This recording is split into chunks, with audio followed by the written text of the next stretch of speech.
Derrière les choses difficiles, il y a un monde nouveau, il y a un temps nouveau qui nous attend, pour lequel le Seigneur est en train de nous préparer. Nos œuvres seront examinées et il y a des promesses de récompense. Le Seigneur l'a dit.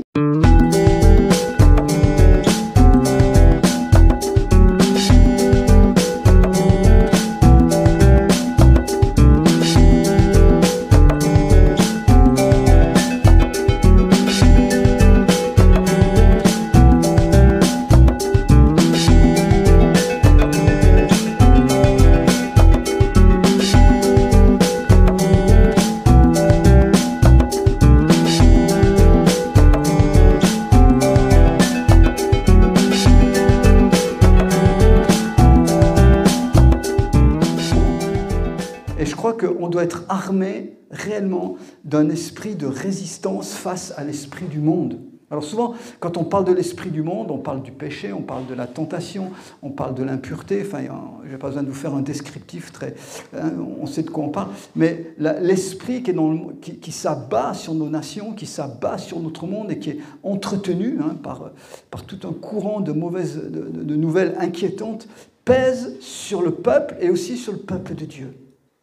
Et ce matin, j'aimerais vraiment qu'on réalise que tout ce qui se passe là, ce n'est pas simplement des choses humaines, ce n'est pas simplement l'histoire humaine qui se déroule, mais la Bible dit clairement, nous n'avons pas à lutter contre la chair et le sang. Et l'esprit de peur, ce n'est pas simplement la peur du lendemain ou la peur des événements ou d'un virus ou d'un microbe, mais c'est réellement une arme du diable et c'est un esprit de peur. Ce matin, j'aimerais vraiment dire, il y a des personnes ici, vous devez sortir de cet esprit-là, vous devez résister. Et quand on parle souvent du combat spirituel, alors évidemment, il y a des démons, il y a des puissances impures, il y a des puissances violentes, il y a tout ce qu'on veut, mais l'esprit de peur est très subtil. D'ailleurs, le diable, quand il a voulu introduire le péché dans la pensée d'Adam et Ève, il a commencé par introduire la peur. Ce que Dieu a vraiment dit, etc. Puis Dieu veut pas que vous mangiez de cet arbre, etc. Il a introduit le doute et la crainte. Et j'aimerais dire, en tant qu'enfant de Dieu, c'est important qu'on réalise qu'on a un esprit de foi qui va à l'encontre de l'esprit de peur qui est sur ce monde. Je ne sais pas comment vous êtes ce matin, je ne vous connais pas, donc je n'ai pas d'a priori là-dessus, mais je sais que personnellement, je refuse de m'imprégner et de me laisser dominer par ce qui rôde là dans notre société. Et je vais vous le dire, c'est savamment calculé. Il y a une puissance intelligente derrière qui s'appelle Satan. Alors, les hommes ont leur part, évidemment, mais derrière, il y a réellement quelque chose qui s'oppose et qui est profondément contraire à l'Esprit de Dieu qui amène la liberté, la foi et la joie. Amen. Je ne sais pas comment on est ce matin, comment on vit les choses, et je suis comme vous, on a des combats quotidiens, on a des bonnes nouvelles, mais on a aussi des fois des nouvelles difficiles.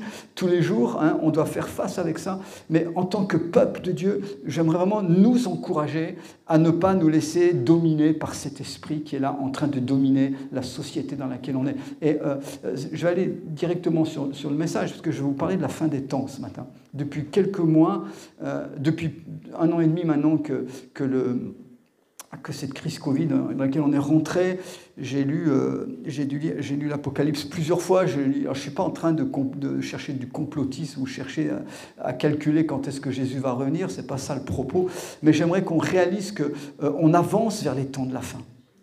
Et parfois, alors dans le monde, on a toutes sortes de théories, il y a des collapsologues maintenant, vous savez, des théories de l'Apocalypse, etc. Mais j'aimerais vous montrer que la parole de Dieu nous donne une espérance que rien ne doit pouvoir entamer.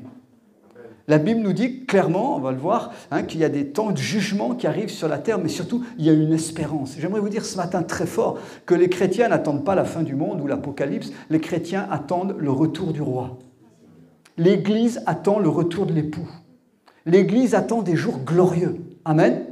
En attendant, on doit traverser. Et voyez-vous, tout le message de l'Apocalypse, quand on le regarde, je vais parler d'autres textes ce matin, mais c'est un message qui était adressé aux premiers croyants de la fin du 1er siècle et à des premiers croyants qui vivaient la persécution. Et Jean a voulu leur donner avant tout un message d'espérance.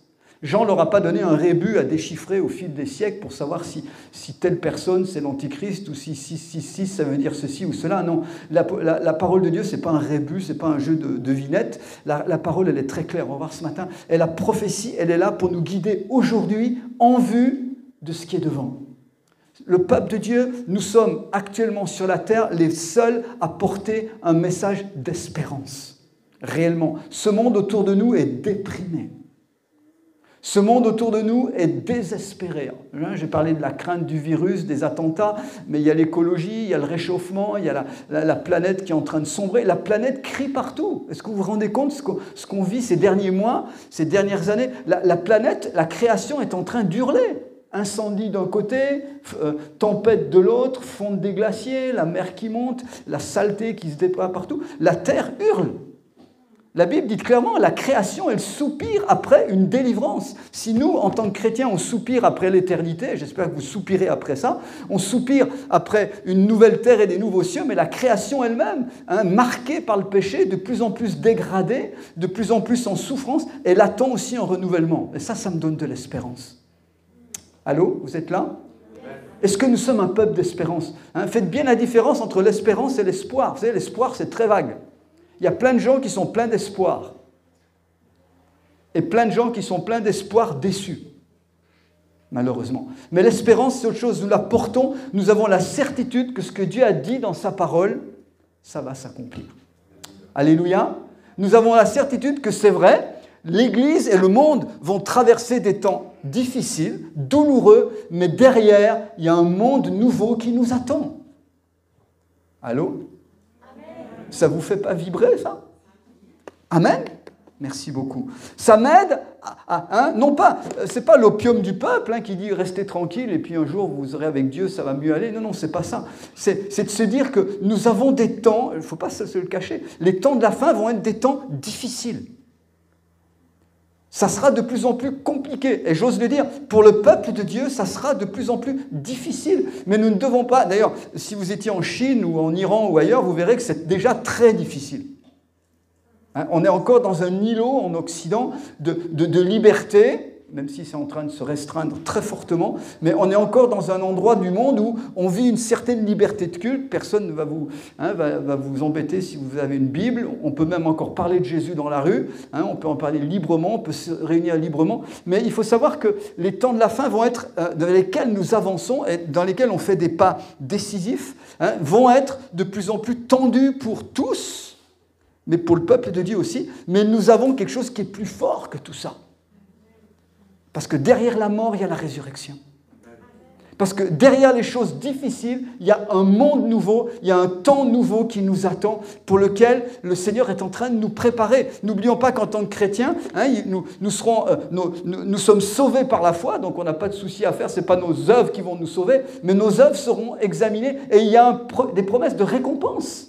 Le Seigneur l'a dit. Donc, nous avons à tenir dans ce temps, pas non pas à le subir, mais à marcher avec espérance. Et nous devons prendre autorité sur cette...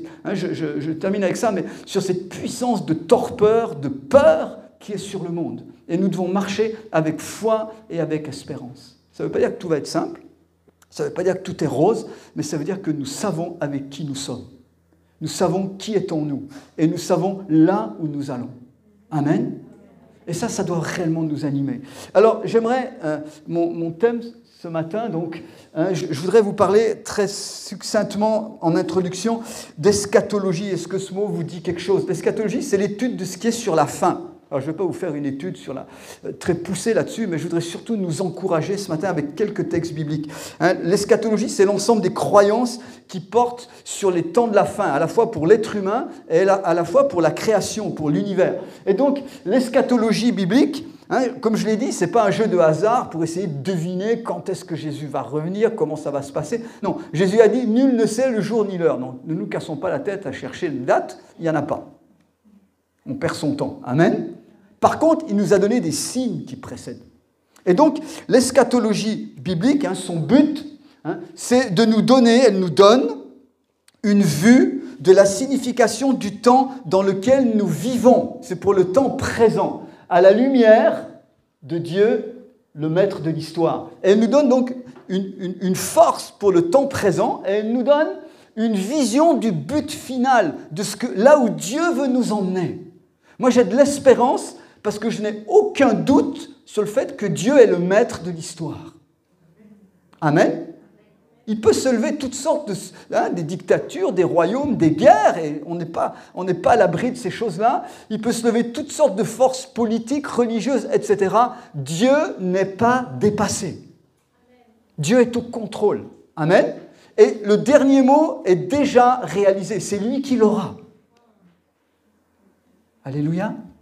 Et ça nous remplit d'espérance face aux défis du temps actuel. Et donc, le but d'étudier les choses de la fin, encore une fois, ce n'est pas d'essayer de faire des suppositions et des calculs comme on déchiffre ceux qui connaissent les prophéties de Nostradamus ou de je ne sais pas trop qui. Non, Dieu nous donne des certitudes. Et ce que je vais encore ajouter, c'est que le but de la prophétie, le but principal, ce n'est pas de répondre à toutes nos questions relatives à l'avenir, mais c'est de rendre le peuple de Dieu capable de vivre dans le temps présent à la lumière de l'avenir.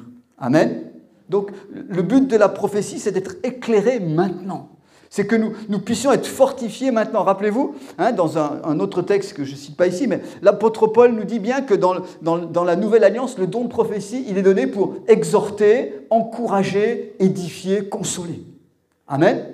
Donc il est là vraiment pour nous porter vers l'avant, tout en sachant que tout ne sera pas simple. Tout ne sera pas rose. Et je crois qu'on doit réaliser en tant qu'enfant de Dieu que nous avons ce privilège, encore une fois, parce que Jésus vit en nous. Je ne sais pas dans quelle situation vous êtes devant Dieu, je crois que je parle à des enfants de Dieu, mais si quelqu'un est là peut-être cherchant encore Dieu, pas sûr d'être avec lui, mais si tu fais alliance, s'il vient habiter dans ton cœur, alors des certitudes, des convictions vont s'établir par le Saint-Esprit. Ce n'est pas simplement toi qui vas construire un nouveau système de pensée, c'est Dieu qui vient l'inscrire dans ton cœur. Amen. Dieu vient révéler et inscrire sa parole dans nos cœurs pour nous donner la force de traverser les choses. Et ce que j'aime dans la Bible, c'est que ce n'est pas un livre d'illusions. Ce n'est pas un livre qui nous dit que tout va être rose, qu'il n'y a pas de souci, voilà, tu attends le ciel et puis un jour ça va venir. Non, il nous dit qu'il faut persévérer, on va voir un certain nombre de choses que Jésus lui-même a dites, pour nous encourager et pour nous dire, attention, il y aura des temps difficiles, les temps de la fin ne nous cachent pas que il y a des choses qui vont se resserrer sur le plan politique, sur le plan économique, y compris sur le plan religieux et spirituel, mais dans tout ça, il y a une perspective. Dans tout ça, il y a la promesse, d'abord que Dieu est avec nous tous les jours, et il y a la promesse que derrière, il y a réellement l'accomplissement de la volonté de Dieu pour ce monde et pour nos vies. Et ça, personne ne peut nous l'enlever. La difficulté que nous avons, c'est que Jésus a dit, il y a 2000 ans, je viens bientôt. Alors je pense qu'il n'a pas vraiment la même notion du bientôt que nous. Vous êtes d'accord avec moi, Il y a une tension entre l'imminence, la rapidité des choses, et puis le retard. Et on va le voir. C'est vrai que Dieu semble lent. Je me rappelle, moi je me suis converti à Grenoble, notre pasteur Pierre Truchel citait souvent un auteur dont Butler, voilà, qui a écrit plusieurs livres, ça remonte à bien 50, 60 ans en arrière. Et ce serviteur de Dieu disait, il écrit dans un livre, il dit à un moment, il avait une qualité de relation avec Dieu étonnante. Et il était là un jour, il priait, il avait pris du temps tout seul dans sa chambre pour prier. Et il dit au Seigneur, Seigneur, mais qu'est-ce que t'es lent, mais qu'est-ce que t'es lent à répondre. Et il était là, il versait son cœur, bon, il a parlé, mais Seigneur, mais qu'est-ce que t'es long, qu'est-ce que t'es lent. Et puis il s'arrête, une fois qu'il a vidé son sac. Puis tout d'un coup, il entend une voix qui lui dit « Je suis peut-être lent, mais je ne me trompe jamais. » Ça, c'est notre Dieu. Amen. Nous, des fois, on trouve que c'est long. On trouve que c'est long. Des fois, on prie des années pour la conversion de quelqu'un, puis on prie pour la conversion de nos enfants. Moi, j'en ai 6. Il y en a un qui a 25 ans bientôt, il résiste toujours, ça fait 25 ans. On a prié pour lui, il était encore dans le sein de sa mère. On prie, on croit, des fois on est découragé, des fois on dit, mais Seigneur, mais quelle vie il a, etc. Mais derrière on dit, non, Seigneur, tu as promis, cet enfant était consacré, il n'y a pas de raison que le diable vole. Amen. On prie des fois pour des choses, pour une guérison, ça prend du temps. Et on ne sait pas pourquoi. Il y a des fois des guérisons instantanées, il y en a d'autres qui prennent du temps. Je parle de guérison physique, mais je parle aussi de la guérison dans nos cœurs.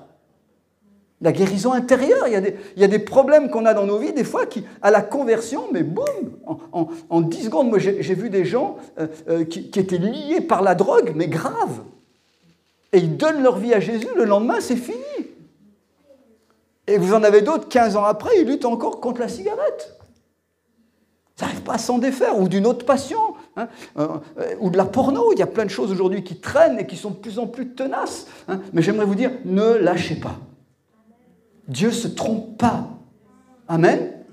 Mais parfois, notre patience est rudement éprouvée. Hein, et on ne doit pas lâcher sur ces choses-là. Alors, je voudrais vous emmener dans le livre de Pierre, les temps dans lesquels nous sommes. J'ai choisi d'aller dans la 2e lettre de Pierre, vous prendre quelques textes pour voir ce que Dieu nous dit, quelques vérités profondes. Ça va aller vite, vous allez voir. Sur les temps de la fin. Premièrement, verset 3. Donc j'ai le texte sous les yeux, vous l'avez derrière moi. Hein, 2 Pierre 3, versets 3 et 4. Voilà ce qu'il dit d'abord. « Sachez avant tout que dans les derniers jours, il viendra des moqueurs, pleins de railleries, qui marcheront selon leur propre convoitise, et disant, où est la promesse de son avènement ? Car depuis que les pères sont morts, tout demeure comme dès le commencement de la création. » Donc Pierre nous avertit. Il dit, dans les derniers jours. Qu'est-ce que ça veut dire, les derniers jours ? Est-ce que vous savez quand les derniers jours ont commencé ? Les derniers jours dans la Bible ont commencé à la résurrection de Christ. Ça veut dire que ça fait 2000 ans que nous sommes dans les derniers jours. Vous allez dire, mais ouf, c'est long. Oui, hein, Jean dira, hein, nous sommes dans la dernière heure. Donc, il faut croire que les premiers croyants, nos pères dans la foi, avaient conscience d'un retour proche de Jésus. Alors, ils n'avaient pas tout vu, tout compris, forcément du premier coup, mais ils vivaient dans cette imminence du retour du Seigneur. Ça veut dire que, et la Bible dit clairement que les derniers jours ont commencé avec la résurrection de Christ et la descente du Saint-Esprit à la Pentecôte. Donc, depuis 2000 ans, nous sommes dans ces temps-là. Simplement, la Bible dit qu'à un moment, ça va s'accélérer.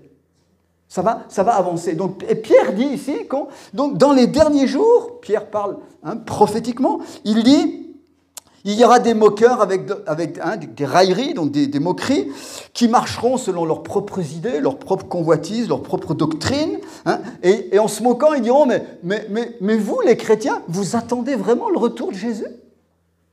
Non, mais vous blaguez. C'est de l'histoire ancienne, c'est de la mythologie, ça. Jésus ne reviendra pas. S'il devait revenir, il y a longtemps qu'il devrait être revenu. C'est des histoires. Puis, est-ce que vous êtes vraiment sûr que Jésus est ressuscité ? Est-ce que ce n'est pas une histoire qui a été fabriquée, etc. Bref, l'homme postmoderne d'aujourd'hui ne croit pas à la résurrection. À la limite, si vous lui dites que Jésus s'est réincarné, ils vont vous croire dans les temps actuels. Mais si vous dites que Jésus est mort et qu'il est sorti de la mort et du tombeau et qu'il est ressuscité, on vous prend pour un fou. On vous dit, mais vous croyez encore dans ces fables-là ? Frères et sœurs, ce matin, vous qui êtes devant moi, ou peut-être vous qui m'écoutez sur le net, est-ce que vous croyez à la résurrection ? Est-ce que vous croyez à votre résurrection ? Parce que si Christ est ressuscité, alors il est les prémices, il est le premier, et nous allons ressusciter avec lui à la fin des temps. Amen ? Vous ne trouvez pas que c'est un bon programme, ça ? Vous n'avez pas envie de mourir ? Moi non plus. Mais il faut quand même se résigner, un jour ça va arriver. Sauf si le Seigneur revient avant. Mais même si nous mourons et que nous allons dans la terre, où vous mourrez comme vous voulez, vous allez où vous voulez après, le corps va ressusciter. Nous sommes faits pour l'éternité. Amen. Donc, Pierre dit bien, mais à la fin des temps, mais personne ne vous croira plus quand vous allez raconter ça. Il dit, les gens vont se moquer. Où est la promesse de son avènement ? Le mot avènement, en grec, c'est parousia, qui veut dire la venue subite, l'arrivée de quelqu'un. Comme c'était l'image d'un roi, quand il arrivait dans un endroit, il y avait eu la guerre, il avait conquis, ses armées avaient conquis le terrain, et le roi arrivait pour prendre possession, pour prendre le trône, etc. C'était sa parousia. De la même façon, la venue de Jésus, c'est la venue d'un roi. Amen. Jésus est venu une première fois donner sa vie pour nous, pour nos péchés, mais il revient en gloire. Ce n'est pas le petit Jésus qui revient, c'est le grand super Jésus, triomphant, ressuscité. Amen. C'est lui que nous attendons. Et donc, Pierre dit bien, mais les gens vont se moquer de ça. L'homme aujourd'hui ne peut pas croire ni à la résurrection, ni croire qu'un Dieu qui nous dépasse va intervenir dans l'histoire humaine. Les gens n'y croient plus. D'ailleurs, Pierre continue, il dit au verset suivant, les gens, donc, ils veulent ignorer, en effet, que les cieux existèrent autrefois par la parole de Dieu, de même qu'une terre tirée de l'eau est formée au moyen de l'eau, et que par ces choses, le monde d'alors périt. Donc il parle du déluge. C'est clair ici. Il dit le monde a péri par l'eau, submergé par l'eau, tandis que, par la même parole, notez bien, je l'ai souligné, les cieux et la terre d'à présent sont gardés et réservés pour le feu, pour le jour du jugement et de la ruine des hommes impies. Prêcher ça ou dire ça aujourd'hui aux gens de notre génération, mais c'est de la folie. Mais les gens ne vous croient pas quand vous dites ça. Je dirais, excusez-moi, mais même dans le monde chrétien, on ne vous croit pas toujours. Il y a plein de gens qui disent, mais Dieu est amour, il n'y a pas de jugement. Il n'y a pas d'enfer. Comment un Dieu d'amour pourrait envoyer quelqu'un en enfer? Mais c'est impensable, c'est ignoble. Oui, mais notre Dieu d'amour est juste. Vous voyez, c'est le seul qui arrive à combiner ensemble l'amour et la justice, la miséricorde pour le pécheur, etc., et en même temps la notion de la justice. C'est pour ça qu'il est dit que par la même parole de Dieu, vous croyez au déluge? C'est une réalité. Aujourd'hui en Turquie, vous pouvez visiter sur le mont Ararat les ruines, enfin les restes du bateau. Ça existe. Pendant des siècles, on a nié ça, et puis à cause déjà par les images satellites, on s'était rendu compte il y a 50 ans déjà qu'il y avait des restes de morceaux de bois dans des glaciers sur le mont Ararat. Et puis avec la fonte des glaces, eh bien, le glacier est remonté, les morceaux de bois sont apparus. Amen. Donc de la même manière qu'il y a eu un déluge, de la même manière, il est dit par la même parole, le monde dans lequel nous sommes, oui, ce monde qui souffre, ce monde qui est pollué, ce monde que l'homme, par son péché, a abusivement exploité, que ce soit le sol, le sous-sol, les eaux, la mer, tout ce que vous voulez, on a abusé et on abuse de plus en plus, mais ce monde est réservé pour le jugement. Et les hommes et les femmes qui délibérément rejettent Dieu, n'en veulent pas, je suis désolé de dire ça, moi-même, humainement, ça me choque, mais ils sont réservés pour un jugement, parce que Dieu est juste. Et quand vous lisez bien l'Apocalypse, vous voyez à plusieurs endroits que les persécutés, les saints, ceux-mêmes qui ont... Il est dit que l'âme de ceux qui avaient été persécutés et qui sont morts à cause de Christ, ils crient sous l'autel dans le ciel en disant « Seigneur, mais quand vas-tu faire justice ?» Parce qu'il y a une réelle justice que Dieu applique. Est-ce que je vous choque? J'espère. Moi, ça me choque, humainement parlant. J'aimerais que Dieu sauve tout le monde, etc. Mais mon Dieu est amour, mais il est juste. Donc ça veut dire que nous avons... Pourquoi je dis ça? Pas pour faire peur, parce que pendant des années, on a brandi le jugement pour faire peur aux gens en disant attention, etc. C'est pas ça. C'est une question de faire les bons choix. Vous me suivez? On ne peut pas être chrétien puis vivre n'importe comment. On va le voir, c'est le défi que nous avons aujourd'hui. C'est qu'on a une société de consommation, une société qui nous berce de coton, etc. Et on a des droits, etc. Donc on veut tout ça. Mais je veux dire, tout ça, on l'a eu parce que nos pères, nos grands-parents, etc., ils ont trimé pour ça. Donc on va pas le négliger. C'est des privilèges que nous avons reçus. Amen. Mais n'empêche que si on est attaché aux choses de la terre, on est à côté du sujet. Vous me comprenez? Et c'est un défi pour nous aujourd'hui parce qu'on est dans une société, un monde qui est hyper matérialiste, où tout est joué là-dessus, où même votre réputation, votre prestige dans la société, ça se mesure à votre compte en banque, ou à la qualité de votre maison, ou à votre piscine, ou je ne sais pas quoi. Mais les critères du royaume de Dieu sont autres. Amen. Et c'est là où on est en porte-à-faux. Mais c'est là où on doit avoir le courage de dire, voilà ce que dit Dieu. Où sont nos intérêts aujourd'hui? Il y a un enjeu terrible sur le monde chrétien, je vous le dis honnêtement, parce qu'on est dans ce monde-là avec plein d'incertitudes, plein de soucis, on est au bord de catastrophes économiques, etc. Mais où est notre cœur? Jésus a dit, là où est ton cœur, c'est là qu'est ton trésor. Vous me suivez? Donc l'enjeu est immense.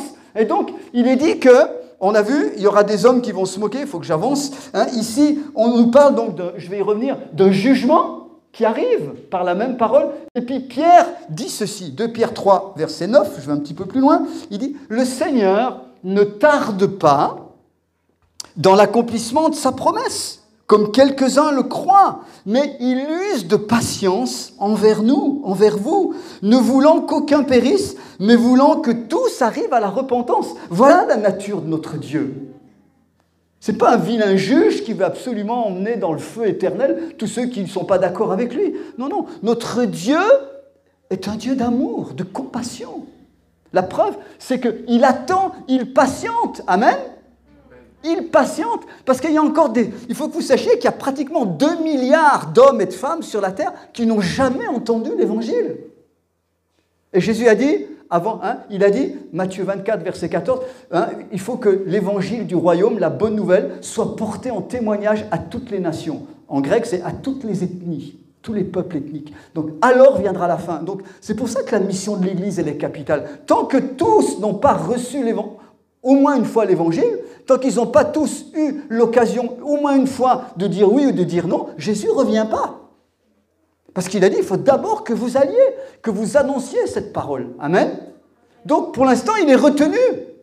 Et tant que l'Église n'obéit pas à l'ordre suprême, Jésus est bloqué là-haut. Je le dis souvent, Jésus reviendra quand, entre autres, cette parole-là sera accomplie. C'est-à-dire que tous auront reçu l'Évangile.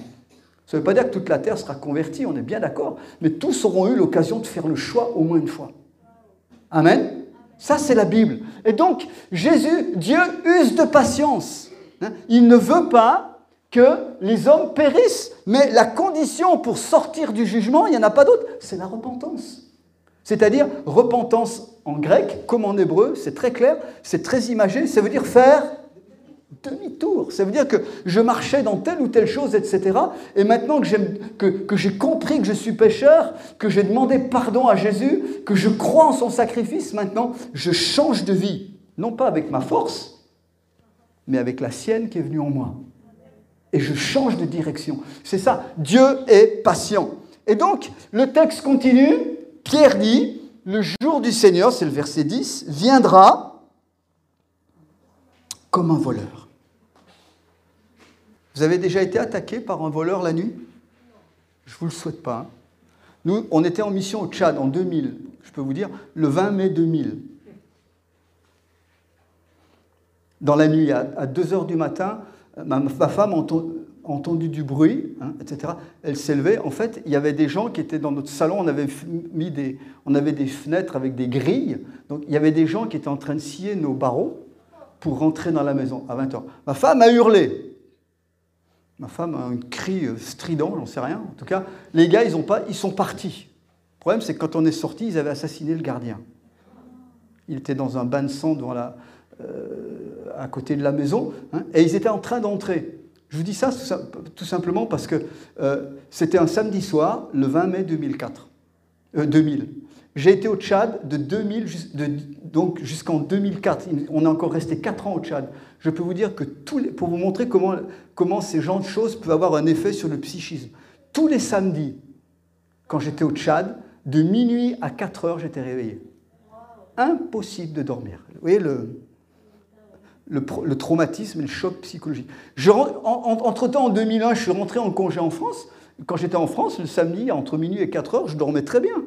Aujourd'hui, je dors très bien. Mais les 4 ans qu'on a passés là-bas, pendant 4 ans de suite, tous les samedis à la même heure, je préparais mon culte. J'étais en forme le lendemain matin parce que je ne dormais pas.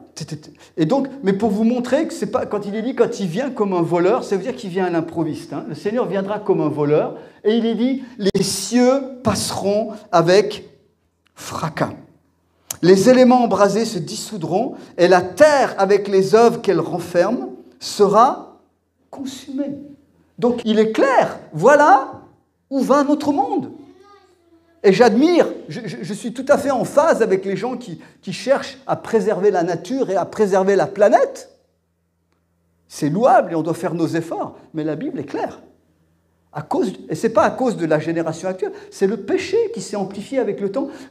Romains 8, vous irez lire, il dit que la création soupire après la délivrance. Parce que depuis le péché d'Adam, la création a été affectée. Les épines, les ronces, etc. Mais bien pire, la pollution et tout ce qu'on voit aujourd'hui. Donc voilà où va notre humanité. Et 2 Pierre 13, mais heureusement, Pierre dit, verset 13, « Mais nous attendons, selon la promesse de Dieu, des nouveaux cieux et une nouvelle terre où la justice habitera. » Alléluia. Ça, c'est l'espérance chrétienne. Bien-aimés, ce monde qui ne peut rien nous apporter sur le plan moral, spirituel à l'heure d'aujourd'hui, ne nous apportera rien de mieux demain, sauf après la transformation que Dieu va opérer. Là, on sera dans un nouveau monde. L'Apocalypse nous dit, il n'y aura plus de larmes, il n'y aura plus de deuil, il n'y aura plus de souffrance, il n'y aura plus de maladie, plus rien. Nous serons dans l'éternité avec lui. Alléluia. Ça ne vous donne pas envie? Ça ne vous donne pas envie? C'est ça la promesse de Dieu. Donc, je récapitule. La parole de Dieu nous dit que le retour de Jésus, le retour du Seigneur est certain. Amen. Mais Dieu retarde, apparemment, parce qu'il use de patience. Il veut que le plus grand nombre soit sauvé. Deuxième point. Le jour du Seigneur est un jour de jugement. Dans les prophètes de l'Ancien Testament, l'expression « le jour du Seigneur » ou « le jour de l'Éternel » se retrouve dans beaucoup de prophètes. Et c'est toujours pour désigner ce jour de la fin des temps. Ce n'est pas un jour de 24 heures, on est bien conscient de ça, c'est un temps, c'est une époque. Et donc, ça nous parle toujours du jugement de Dieu, à la fois sur les êtres humains qui l'auront renié, qui l'auront rejeté, et sur la création, qui va être transformée. Je rappelle donc, comme on l'a vu au début, la création a été une fois affectée par les eaux, le déluge, et elle sera une deuxième fois et définitivement jugée par un jugement de feu. Donc ça, c'est ce que nous dit clairement la Bible. Et troisièmement, les croyants, nous attendons une nouvelle terre et des nouveaux cieux où nous vivrons éternellement dans le royaume. C'est ça le royaume de Dieu, dans sa forme finale, où nous vivrons sous l'autorité du Seigneur. Alléluia.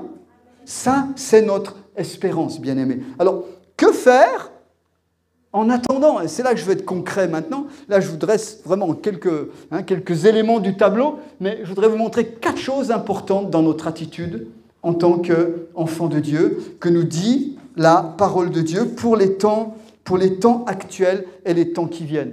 Première chose, Jésus nous dit, ne craignez pas. N'ayez pas peur. Ne vous laissez pas troubler. Par toutes, il dit bien, j'ai pris simplement, je vous cite chaque fois un verset dans Luc. Je ne suis pas allé chercher dans les autres évangiles, mais vous avez beaucoup d'autres recommandations dans les évangiles et dans les épîtres. Jésus dit, par exemple, quand vous entendrez parler de guerre, de soulèvement, etc., ne soyez pas effrayés, parce qu'il faut que ces choses arrivent premièrement. Donc ça, c'est que le début. Il dit bien, quand il continue le texte, il dit, quand vous verrez et vous entendrez ces choses-là, donc quand je vous dis la terre est en souffrance, il faut quand même savoir qu'on vous dit, et on est d'accord là-dessus, qu'il y a eu de tout temps des tremblements de terre. Il y a eu de tout temps des guerres, etc. Effectivement. Il y a eu de tout temps des phénomènes dans la nature, etc. Ce qu'on remarque simplement depuis un siècle, et surtout depuis les 30 dernières années, c'est l'accélération et l'amplification. Donc ça, on ne peut pas le nier, les scientifiques vous le diront. Il y a accélération des mouvements de volcans, etc. Accélération des tremblements de terre. Et autrefois, là où il y avait 10 000 morts, vous en avez 200 000 aujourd'hui. Donc la population a augmenté, c'est normal. Donc il y a une amplification et une accélération. Mais Jésus dit que c'est juste le début des douleurs, ça. Que d'autres choses vont être devant. Je ne dis pas ça pour nous faire peur, je dis simplement il faut être réaliste, parce que le Seigneur nous avertit pour que nous soyons forts. Il nous dit, donc ne craignez point, il nous dit, quand ces choses commenceront à arriver, relevez vos têtes. Amen. Le monde, lui, va plier sous ces choses-là. Mais vous, relevez vos têtes, non pas parce que vous êtes meilleurs, non pas parce que vous êtes fiers, non, mais tout simplement parce que votre délivrance approche. Amen. Frères et sœurs, comment sommes-nous dans ce monde aujourd'hui? Comment es-tu dans ton lieu de travail, avec ton voisin de palier peut-être qui est paniqué parce qu'il y a le Covid qui rôde, parce que peut-être il est en train de perdre son travail, j'en sais rien, des réalités très dures. des gens malades, etc. Comment? Mais est-ce que nous sommes porteurs de cette espérance? Ou bien est-ce que nous sommes autant déprimés que les autres? Est-ce que nous critiquons autant que les autres? C'est facile de critiquer. Très facile. Comment on dit? La critique est facile, l'art est difficile. C'est ça, je crois qu'on dit. Donc, mais c'est facile de critiquer le gouvernement, de critiquer tous ceux qui prennent les décisions. Mais qu'est-ce qu'on ferait si on était à leur place? La Bible nous dit de prier pour eux, de ne pas être critiqués. Amen. C'est important. Et que nos paroles soient positives. On est entouré de choses négatives. Donc, il ne se perdra pas un cheveu de vos têtes, dit Jésus. Par votre persévérance, notez bien le mot, vous sauverez vos âmes. Donc, le premier mot d'ordre, c'est ne craignez point. J'aimerais vous dire, peuple de Dieu, ne crains point. Les jours sont peut-être pas forcément très bons devant, mais au milieu de tout ça, Dieu est avec toi. Plus, il est en toi. Donc, même si tu vas dans des situations, tu te retrouves dans des situations difficiles, il ne te quittera pas parce qu'il est en toi. Et parce qu'il marche avec toi et pour toi. Deuxième chose, Jésus dit, donc d'abord, ne craignez pas. Deuxièmement, il nous dit, apprenez à discerner. En autres mots, ne soyons pas naïfs. Il ne s'agit pas d'hurler avec les loups et d'emboîter le pas des courants de pensée de la société, mais il faut être réfléchi, il faut être sage selon Dieu. Jésus dit, il donne une comparaison, il dit quand vous voyez le figuier avec tous les arbres, dès qu'ils ont poussé, vous connaissez de vous-même en regardant que l'été est proche. De même, quand vous verrez ces choses arriver, sachez que le royaume de Dieu est proche. Amen. Donc, il y a des choses qui s'accumulent, qui s'accélèrent, qui s'amplifient. Ça veut dire qu'on s'approche des temps derniers. Mais on s'approche surtout du retour du Seigneur. C'est ça qui nous intéresse. C'est ça que nous attendons. Donc, il nous dit, sachez discerner le temps. Il nous dit, troisièmement, tenez-vous prêts. Soyez vigilants. Soyez sur vos gardes. Soyez vigilants. Ne vous laissez pas embarquer par n'importe quoi. Regardez ce que dit Jésus dans Luc 21, 34. Il dit, prenez garde à vous-même, de crainte que vos cœurs ne s'apesantissent, ne s'engourdissent, ne s'anesthésient. Par quoi? Par les excès du manger et du boire. Bon, voilà, on est des bons fêtards partout, donc attention là-dessus. Par les soucis de la vie, et que ce jour ne vienne sur vous à l'improviste, il viendra comme un filet sur tous ceux qui habitent sur la face de la terre. Donc le Seigneur nous dit, prenez garde aux excès. Prenez garde à tout ce qui peut les soucis de la vie, donc tout ce qui peut vous encombrer, etc. On doit faire face aux soucis de la vie. On est des êtres humains comme les autres. On doit travailler, on doit payer nos factures, on doit faire face à toutes sortes de contingences quotidiennes, mensuelles, etc. C'est OK là-dessus, mais le Seigneur nous dit, faisons-le avec justice, mais levons nos yeux. Ne nous laissons pas accrocher par ces choses-là. Ne nous laissons pas dominer par ces choses-là. Il dit, veillez et priez en tout temps. Vous avez noté, c'est écrit, veillez et priez. Jésus a dit ça à 3 disciples dans le jardin de Gethsémani. Ils ont dormi tout de suite. Vous ne pouvez pas prier si vous ne veillez pas. Vous me suivez? Veiller, ça veut dire être en état de vigilance, être en état d'éveil. Veillez et priez en tout temps afin que vous ayez la force d'échapper. Jésus n'a pas dit qu'il va nous faire échapper au problème. Il fut un temps où on prêchait que l'Église serait enlevée avant la tribulation. Mais allez dire ça aux chrétiens en Inde ou dans les pays musulmans ou en Chine aujourd'hui. Ils vont vous dire, mais la tribulation, elle est là. Vous voyez ça? On a illusionné les gens des fois. La Bible ne nous dit pas qu'on n'aura pas de tribulation, elle nous dit simplement que Dieu nous donnera la force et la persévérance pour échapper. Amen. Là où d'autres vont fondre, là où d'autres vont succomber. Donc, la parole de Dieu est claire. Veillez et priez pour que vous ayez la force d'échapper. Ça veut dire que si on n'est pas en veille et en prière, on n'échappera pas. Et on va se laisser glisser, ou on va être récupéré, ou peut-être on va abandonner la foi. Ce n'est pas une invention, puisque Paul disait déjà que certains abandonneront la foi et que de son temps, certains de ses collaborateurs avaient abandonné la foi. Donc ce n'est pas nouveau. Toute l'histoire de l'Église est marquée par cela. Mais on est avertis. Amen. Quatrième chose, préparons-nous, préparons nos cœurs pour accueillir le roi. Et pour ça, là, et je reviens sur Pierre, je vais finir avec ça, il nous dit de rechercher la sainteté. C'est-à-dire, c'est quoi rechercher la sainteté? Ce n'est pas chercher à avoir une auréole sur notre carte de visite. On est bien d'accord. Chercher la sainteté, je vous rappelle que saint, en hébreu comme en grec, ça veut dire séparé. Ça veut dire que nos critères de vie, nos critères de choix, maintenant, demain, nos critères de choix, quel que soit notre âge, quelle que soit notre condition familiale, sociale, etc., nos critères ne sont pas ceux du monde. Ils sont séparés. C'est ça la sainteté. Hein, c'est se tenir à part. Ça ne veut pas dire qu'on va se réfugier dans une montagne, dans une île, et qu'on veut voir personne pour être protégé. Ce n'est pas de ça non plus qu'on parle. Mais tout simplement, au milieu d'une génération qui se laisse aller, regardez comment les gens se lâchent aujourd'hui, dans tous les domaines. Il y a une aspiration, alors on a été compressé, confiné, tout ce qu'on veut, donc dès qu'on a un peu de liberté, mais tout le monde se lâche. D'abord, déjà sur les réseaux sociaux, on écrit, on met des photos, n'importe quoi, etc. Et puis tout le monde y va, on veut se lâcher dans la sexualité, on veut se lâcher dans nos loisirs, on veut se lâcher dans le plaisir, etc. Bref, on est confronté à des choix compliqués en tant que chrétien. Amen. Je discutais il y a quelque temps avec une maman, une grand-mère qui a 60 ans.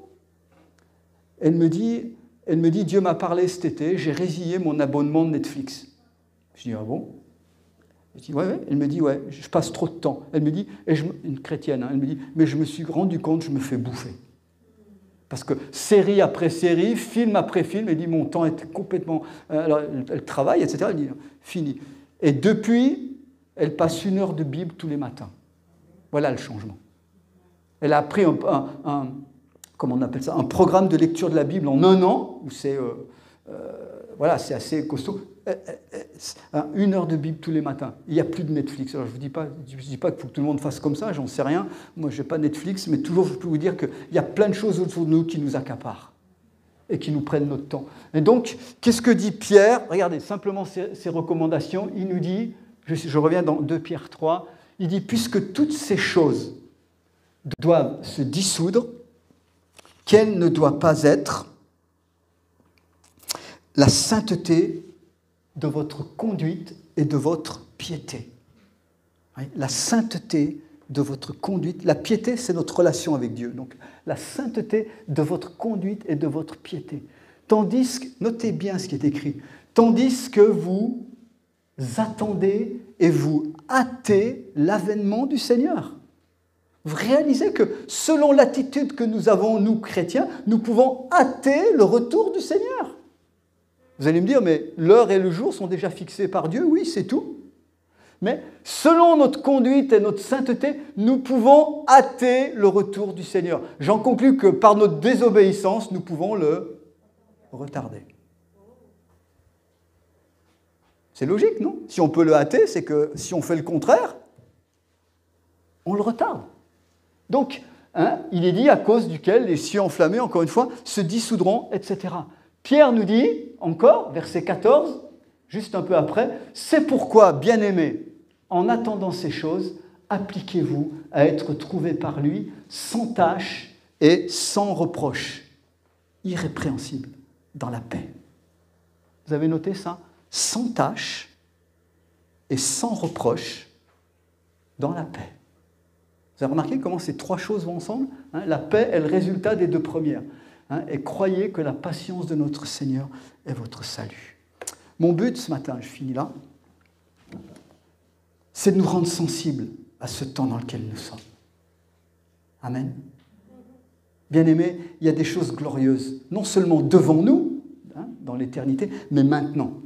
Parce que Dieu est en train de construire notre caractère. Au travers des épreuves, des défis que nous avons à affronter les uns et les autres. Je le dis aussi en tant qu'Église communauté. Je n'ai pas le temps ce matin d'aller très loin, mais l'Église en tant que communauté locale a des défis énormes. Et que la crise, là, vient de renforcer. Je peux vous le dire, en France, il y a des églises qui ont perdu du monde, il y en a qui éclatent. Il y en a qui sont en train de disparaître de la carte, d'autres sont en train de grandir. Il n'y a pas que du négatif, il y a du positif. D'autres grandissent par par le nombre de clients qu'il y a sur Internet, etc. Parce qu'il y a aussi des gens qui restent chez eux maintenant. Bref, toutes sortes de choses. On voit toutes sortes de configurations. Mais en tant que communauté locale, d'abord, j'aimerais vous dire qu'une église, ce n'est pas du virtuel, c'est du concret. Amen. Merci Seigneur pour le virtuel et pour le numérique. Ça nous a permis de rester en contact et en communion pendant la crise. Mais la vraie pensée de Dieu pour son église, c'est qu'on se voit ensemble. C'est qu'on soit là dans le même lieu, c'est qu'on puisse partager un repas fraternel. Je vous rappelle que dans la première église, la scène, c'était pendant le repas fraternel, c'était beaucoup plus que simplement ce qu'on vit aujourd'hui, etc. Il veut qu'on vive une saine communion les uns avec les autres. Il veut qu'on soit unis. C'est un des défis actuels. Amen. Il veut qu'on garde l'unité, qu'on l'entretienne. L'unité, je vous rappelle, ce n'est pas le fruit de nos efforts, c'est le fruit du Saint-Esprit en nous, qui nous unit. On n'a pas d'effort ou de théologie à faire pour être unis. Nous le sommes dès l'instant que nous avons le même esprit en nous. Mais notre rôle, Paul dit bien, c'est entretenir. C'est garder, c'est développer cette unité. Tout ça, c'est des défis. Mais le Seigneur nous donne tout ce qu'il faut, mais à nous de répondre à son appel.